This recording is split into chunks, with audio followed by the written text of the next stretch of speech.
Salut, j'espère que vous allez bien. Aujourd'hui je vous retrouve pour un tag puisque j'avais envie d'en faire un et c'est un tag que j'ai inventé, donc j'ai eu quelques idées au départ et je me suis dit ah mais pourquoi j'en ferais pas un tag, tout simplement puisque les idées se rassemblent et après j'ai essayé d'en trouver d'autres pour faire un tag un peu complet. Le titre, si je peux dire ça, c'est ton premier livre qui, et donc après il y a je crois 8 catégories, enfin 8 phrases différentes. Oui c'est ça, il y en a 8, je viens de les compter et on va tout de suite commencer. Alors le premier c'est ton premier livre qui t'a fait sortir de ta zone de confort. Et donc pour celui-ci je vous en ai parlé en plus dans la vidéo précédente ou encore avant, je ne sais plus.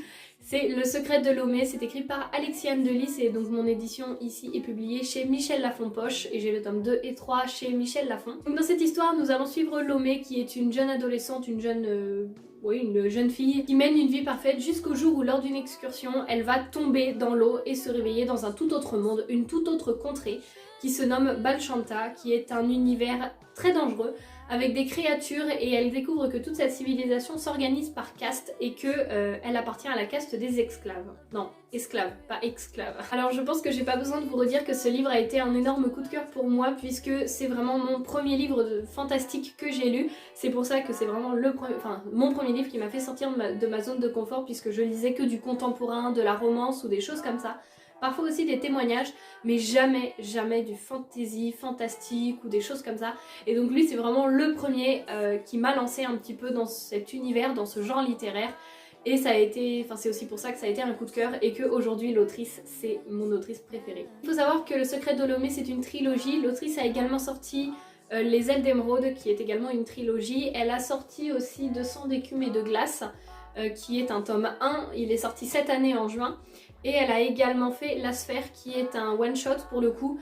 Et c'est un livre de science-fiction. Il y a quelques personnes qui n'ont pas aimé, qui ont dit que c'était pas pour de la science-fiction, que c'était assez étrange. Mais alors moi par contre j'ai adoré. Tous ces livres, ça a été des coups de cœur. Voilà. Pour continuer, c'est ton premier livre qui a été acheté en étant influencé par Booktube ou Bookstagram. Et donc là il s'agit du livre 200 et de rage. Je n'ai pas le tome 1 avec moi mais j'ai le tome 2 ici. C'est écrit par Tommy Adeyemi et c'est publié chez Nathan. Donc voilà la couverture du tome 2. Là c'est plus du bleu, le tome 1 c'est plus du rouge. Ça fait un peu comme les chroniques de l'érable et du cerisier en fait. Et même si le premier tome est le premier livre qui a été acheté en étant influencé par Booktube ou Bookstagram, et ben je ne l'ai toujours pas lu, il est dans ma pile à lire, mais tout ce que je peux vous dire pour le résumer, c'est qu'on est dans de la fantasy sur une Afrique imaginaire avec des pouvoirs qui ont disparu et une jeune fille qui va devoir... son but ça va être d'aller rechercher les pouvoirs et de les retrouver pour sa tribu. Pour le coup je peux pas du tout vous dire si on est sur un diptyque ou une trilogie ou plus, je n'en sais rien, mais je crois que c'est un diptyque, mais je suis pas sûre. Ensuite pour la troisième catégorie, la troisième phrase du tag, je sais pas trop, c'est le premier livre que tu as relu plusieurs fois et donc là il s'agit du livre Blue, la couleur de mes secrets. C'est écrit par Camille Pujol et c'est publié chez Michel Lafon, donc c'est un livre qui est quand même assez court, il fait 200 et quelques pages je crois. Il fait 211 pages. Je ne pourrais pas vous dire quand est-ce que je l'ai lu, je crois que je l'ai lu à sa sortie puisque je l'avais vu en tête de gondole dans un magasin en mai 2017. Donc ça fait quand même pas mal de temps maintenant que je l'ai lu. Et en fait, je l'ai acheté, je l'ai lu dans la voiture et je l'ai relu le lendemain. Et j'ai dû le lire en 2 heures, un truc comme ça, et c'est le premier livre que je lisais aussi rapidement et que j'ai voulu relire juste après. Dans cette histoire, nous allons suivre Blue, qui est le personnage juste ici, qui a 17 ans mais qui cache un très lourd secret. Ce secret l'a obligé à brutalement changer tout de sa vie, que ce soit le déménagement, la couleur de ses cheveux, son nom aussi également puisqu'elle a changé carrément d'identité afin de rester la plus discrète possible. Et évidemment dans son nouveau lycée, ses cheveux bleus attirent beaucoup l'attention et captivent un petit peu tout le monde. Bah évidemment les gens vont se poser des questions. Mais comment se fondre dans la masse quand elle commence à recevoir des lettres anonymes et que Nathan, un jeune homme à la terrible réputation, donc un petit peu le gars populaire, vous voyez un petit peu le cliché, a décidé de la percer à jour. Donc ça a été pour moi un coup de cœur quand je l'ai lu. Enfin, je lisais pas énormément à ce moment-là, mais j'avais adoré ce livre tout simplement parce que c'était une romance et que je lisais, je vais pas dire quasiment que ça, mais on va dire que c'est une romance jeunesse. J'avais beaucoup aimé, j'avais bien aimé le fait qu'il y ait un secret derrière, qu'il y ait quelque chose à cacher, qui est quand même un danger aussi par rapport aux lettres anonymes. Et j'avais beaucoup aimé et vraiment même le personnage, voilà, j'adore la couverture et j'avais beaucoup aimé. Je ne l'ai jamais relu depuis et je sais pas si un jour je le relirai puisque Pour l'instant, voilà, j'en garde un bon souvenir, mais je sais très bien que si je le relirais maintenant, ce n'est pas du tout un livre avec lequel je vais accrocher. Parce qu'il faut le dire, on passe quand même un très bon moment avec les personnages, on s'attache à eux, on a une petite romance qui est quand même assez sympa. Mais c'est quand même la fille qui veut se faire discrète, qui est assez timide, et puis le gars populaire du lycée, enfin vous voyez un petit peu l'image du truc. Donc au moment où je l'ai lu, j'ai beaucoup aimé, mais maintenant je suis pas sûre d'accrocher, mais alors pas du tout si je le relirais. Mais en tout cas, c'est le premier livre que j'ai relu plusieurs fois puisque je l'ai lu 2 fois. Pour continuer, le 4e point, c'est ton premier livre qui est dans ta bibliothèque, donc c'est-à-dire le livre que j'ai dans ma bibliothèque depuis le plus longtemps. Pareil, je sais plus si c'est l'avant-dernier ou le dernier, dans la dernière vidéo, il me semble que c'est dans la dernière vidéo. Je vous l'ai présenté, il s'agit du livre Contes au coin du feu, c'est écrit par Gabriel M. Casas et c'est publié chez le Hibou Mécanique. Donc je vais pas vous en reparler non plus énormément, mais en tout cas on va être juste sur des contes, des princesses ensorcelées, des rois cruels et cupides, des princes téméraires, des enfants imprudents et des marâtres crachant des horreurs. Et donc il y a 20 contes dans lesquels il est monnaie courante de croiser une fée. Voilà, j'ai pas grand chose à vous en dire de plus, ce sont des contes. On a des illustrations aussi plusieurs fois tout au long des histoires, tout au long du livre. Et on a même des petites roses, vous voyez, à chaque en-tête de chapitre, enfin à chaque en-tête du coup début de conte, je vais y arriver. Je vous avoue que là comme ça je pourrais pas je me souviens plus des histoires qu'il y avait, mais en relisant un peu les titres, c'est vrai qu'il y en a certaines qui me rappellent des souvenirs, je m'en souviens. Comme je vous ai dit, c'est un livre que j'aimerais relire sur la période de Noël, des vacances de Noël, tout ça. Donc je vous redirai, normalement si je le lis, je vous en reparlerai. Pour le prochain point, je ne vais pas vous parler d'un livre puisque j'ai mis la catégorie ton premier goodies littéraire et donc pour moi il s'agit de l'illustration. Voilà, de celle-ci, que j'ai mis sous cadre parce que je la trouve trop belle. Et en fait, ce n'est pas vraiment une illustration, c'est un... Je sais pas si vous voyez, mais c'est un peu comme une feuille où après, quand on déchire, on peut planter ça dans la terre pour mettre... Enfin, après, ce sont des graines, en fait, qui poussent. Je trouvais ça tellement joli que je voulais pas le jeter ou le mettre dans la terre. Et en fait, je l'ai mise sous cadre. Et je vous avoue, en fait, elle est posée en haut, là, juste au-dessus, vous voyez pas, sur ma bibliothèque, et ça fait une petite décoration qui est très jolie. Et pour vous dire un petit peu comment est-ce que je l'ai eu, je l'ai reçu tout simplement avec le livre Wakamantis qui est écrit par Tom Pandor. C'est un auteur indépendant. Ensemble, je vous parle quand même pas mal de cet auteur puisqu'on communique quand même assez par rapport à ses livres qu'il m'envoie, qu'il a la gentillesse de m'envoyer, puis c'est une personne avec qui j'adore parler puisque c'est quelqu'un d'adorable. Bien sûr, il y a toujours le code promo si vous allez commander sur son site, donc le code promo il est toujours sous toutes mes vidéos dans la barre de description. Si vous voulez aller y jeter un coup d'œil, allez-y. Et en fait, vous bénéficiez d'une réduction de moins 15% sur vos achats si vous commandez sur son site directement. Et donc voilà mon premier goodies littéraire que j'ai eu, parce qu'après j'aurais pu vous parler de marque-page, mais bon, je trouve ça quand même mieux de sortir un petit peu de l'ordinaire, parce qu'en plus les marque-pages, j'aurais pas du tout pu vous dire lequel j'ai eu en premier. Pour continuer, j'ai mis ton premier livre que tu as chroniqué. Alors, on est un petit peu dans le même thème que Blue, la couleur de mes secrets, puisqu'il s'agit de Fun Play, c'est écrit par... je ne sais plus.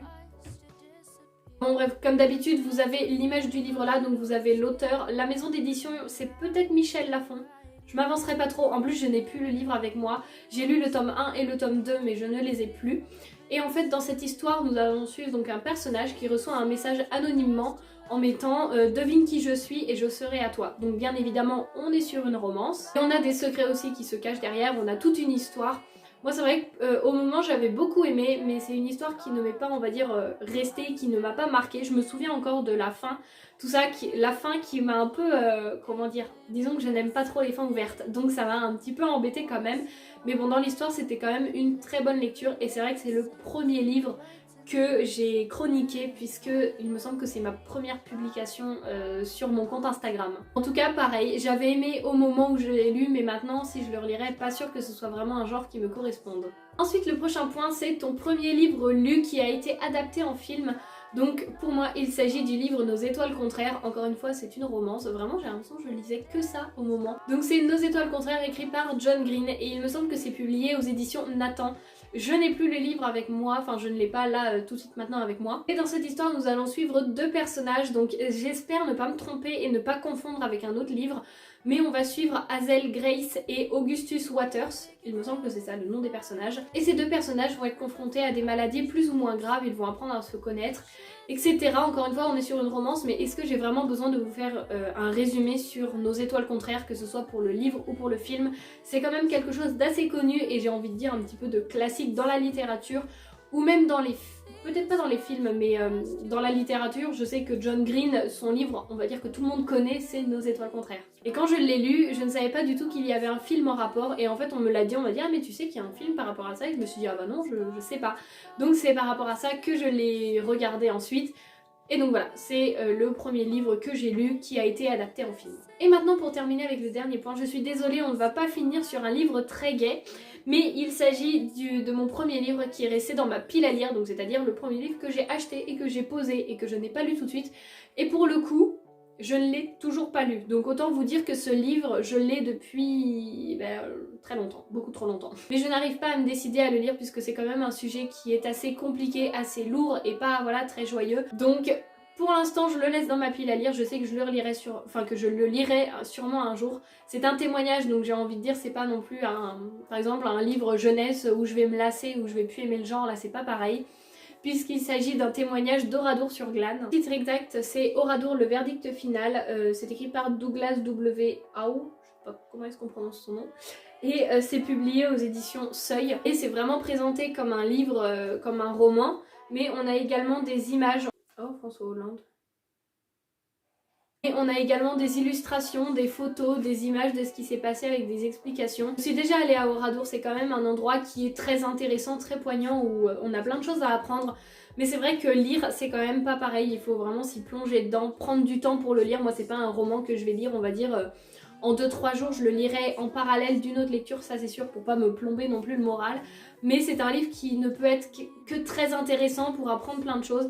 Mais c'est vrai que pour l'instant je n'arrive pas à me lancer dedans, donc je me force pas puisque ça ne sert à rien de lire pour se forcer à lire. Mais du coup voilà le premier livre qui a rejoint ma pile à lire et qui est toujours, alors je ne compte pas du coup le nombre d'années, parce que maintenant ça se compte en années, je ne compte pas le nombre d'années qu'il est là en fait dans ma pile à lire, mais il est toujours là. Donc voilà, cette vidéo est maintenant terminée. J'espère que ce petit tag que j'aurais créé vous aura plu. Je vous avoue qu'au départ je ne pensais pas du tout vous le partager, puis après je me suis dit bah ça peut être sympa en fait de tout simplement vous montrer un petit peu ce que j'ai pu faire comme catégorie, enfin comme catégorie, comme voilà chaque point, et quel livre ou par exemple ce que j'ai pu y placer.